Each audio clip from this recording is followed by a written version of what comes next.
The U.S. Constitution, of course, is a document. It's a set of rules. It's the place we go when we need answers to political questions. It is the compass that should lead the nation along the path of freedom and liberty for the individual. But in essence, it's merely a concept, isn't it? The words and the pieces of paper on which the words are written mean nothing by themselves unless they're studied, unless they're interpreted, unless they're understood, unless they're revered in the hearts of the American people.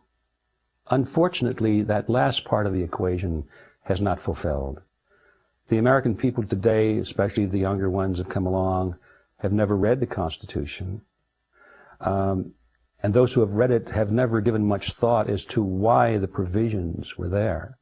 They've never read the Federalist Papers. They've never read the debates, for example, that went on between the framers of the Constitution at the time they were drafting the document. They don't know the rationale behind it, and so therefore it's easy for them to look at it until they say, oh, well, that's just a product of a period of America which was undergoing agrarian reform of some kind, and that was good in those days, but it doesn't apply today.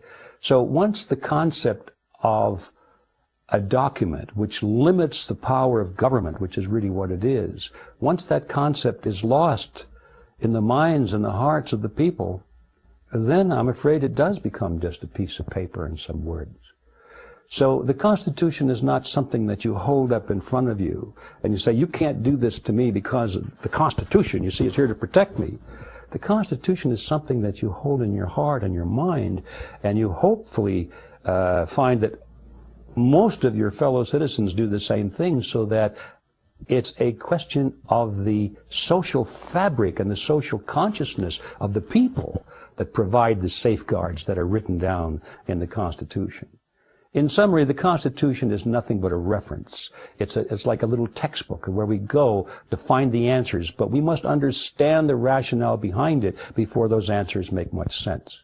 So to me, the Constitution is a wonderful document. It needs to be studied. It needs to be reinstated into the hearts and minds of the American people. And certainly in today's world, it needs to be followed.